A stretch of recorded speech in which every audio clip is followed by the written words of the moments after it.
The reason I chose this aircraft to start with and purchase into a partnership with is, number one, the availability of the partnership, the proximity to where I live. This is about 20 minutes from my house. I live actually closer to PDK, but there wasn't really a lot of options that I found there. So this is not too far for me. It's a great time building aircraft. It's got great avionics. It's IFR rated, so when I go from IFR, I don't have to switch aircraft. This is already ready to go. The partners were really good as well. One of our partners is a CFI. I can get my IFR, VFR training with him, and it was relatively affordable.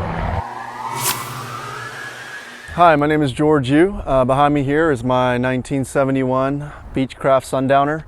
We're here at LZU today. My story is that I grew up in a town south of Atlanta called Macon, Georgia. I'm the first generation of immigrant parents from Taiwan. I went to school at the University of Georgia. During that time, I was a biology major. I had a pre-pharmacy intent. It wasn't until I got to my junior and senior year of college that I sort of decided that school wasn't really fun. I wasn't particularly interested in the type of stuff I was studying, and I got introduced to entrepreneurship and in business. I started importing products overseas from China. I'm Taiwanese, so I speak fluent Mandarin, so it worked out that way. I started doing business with overseas China, Taiwan, India, and importing products to the US, selling them on Amazon, eBay, locally as a distributor. We sold products like drones, hoverboards, Bluetooth speakers, electronic cigarettes. And by the time I graduated from the University of Georgia, I pretty much was making the same amount of income as a full-time pharmacist would, with no boss, my own hours, sort of being my own boss. So I decided to pursue that.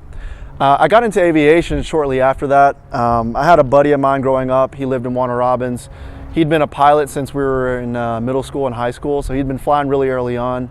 I had gone up with him a couple times, and it wasn't until after I graduated from the University of Georgia that I sort of kind of fell into this spot in my life where I would say I was a little bit sad. A lot of my friends were going on to grad school. They were going on starting their careers, and it's sort of my career choice in entrepreneurship doesn't really have a set path, for example, and so I sort of felt like I didn't know what I wanted to do, and flying sort of helped with that.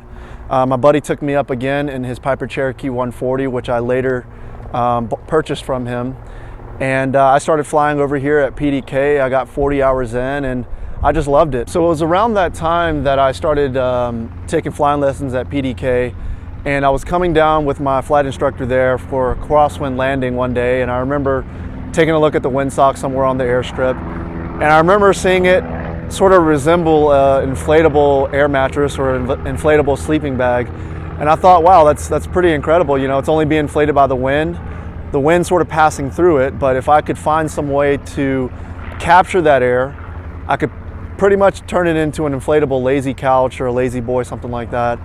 And I took that idea back to my manufacturers overseas in China at the time, and within 6 to 8 months, we had a working prototype, and then the rest is sort of history. We were able to get on to YouTube. We had a YouTube video go viral.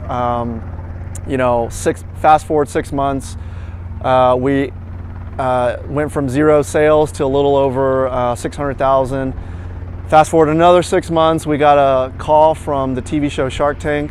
The producers there were interested in having us come on and pitch for their season 8 episode, and we did, and it was a great experience. We ended up getting a deal with Mark Cuban, and shortly after that, selling. So all that from being bored and sort of keeping your options open and flying. So yeah, I really enjoy flying. I just recently bought into this Sundowner, and my time in the air is sort of just my time.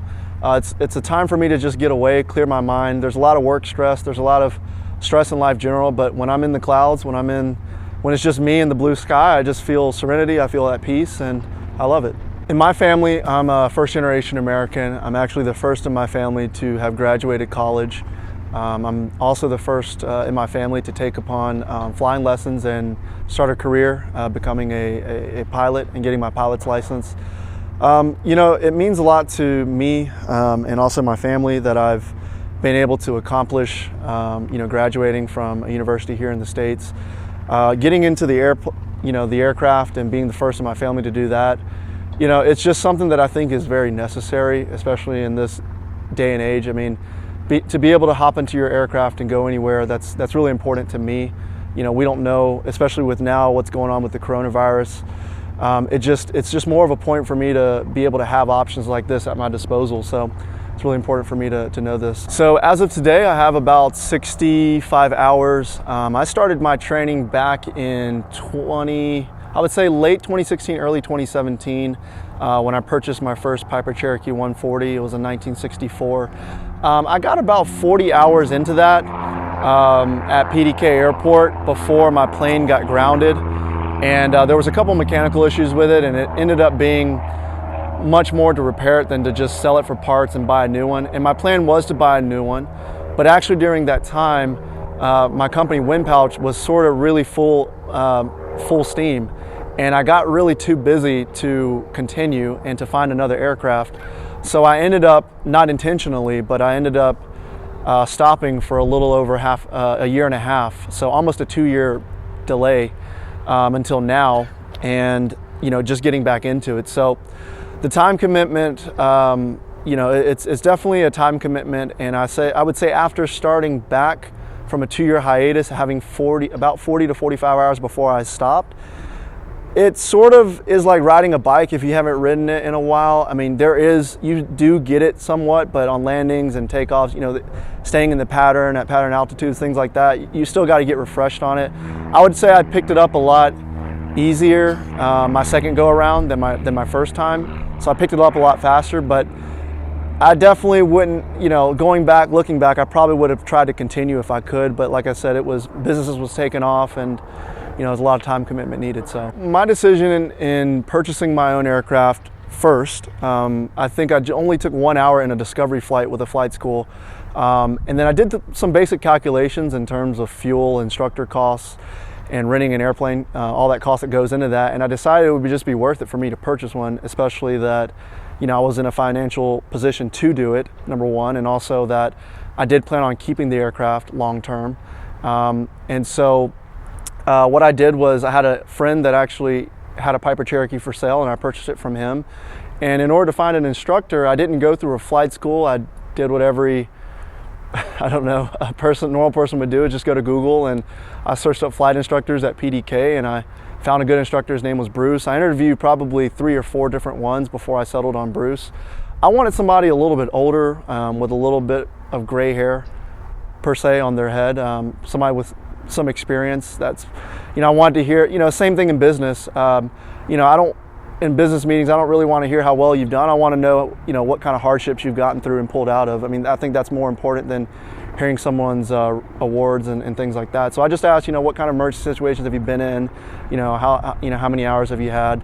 And I made my decision that way. Now, going back, I would probably have to do the same thing like I did now. I could have started back flying with a flight school before 2 years, when my Piper Cherokee broke down, but I made it up in my mind that I wanted to own the aircraft that I flew in. I don't really know exactly why. I guess it is a money thing, and I also do like to own something and practice something that I own. And so I waited until I found a right aircraft and partnership like this to start back. The reason I chose this aircraft to start with and purchase into a partnership with is, number one, the availability of the partnership, the proximity to where I live. This is about 20 minutes from my house. I live actually closer to PDK, but there wasn't really a lot of options that I found there. So this is not too far for me. It's a great time building aircraft. It's got great avionics. It's IFR rated, so when I go from IFR, I don't have to switch aircrafts. This is already ready to go. The partners were really good as well. One of our partners is a CFI. I can get my IFR, VFR training with him. And it was relatively affordable. Prior to purchasing into this partnership, what I did was I vetted each individual partner. I wanted to know how often each partner flew, including me. There's 4 other owners, 2 of which rarely fly the aircraft. The other 2 are like me, that fly it pretty regularly. So I wanted to meet them, get to know them, make sure that we fit, and we ended up being a good fit. I also took a look into how we organized flight times, and they use a website called flightcircle.com, which I think is a pretty neat organized software that we use to sort of slot out time so it doesn't, there's no overlap and anything like that. My immediate goal is to finish up and be able to get my privates, then go on and get my IRFR rating. Eventually, the purpose of having my own aircraft later on is I'd like to upgrade to a two-seater, like an RV9, something like that cruises a little bit faster. We do a lot of real estate development in South Georgia, in the Tifton, Bainbridge, borderline Florida, Georgia area. So it would be really great, instead of driving 4.5 hours each way, to be able to fly an hour and a half each way and see our developments and come back the same day.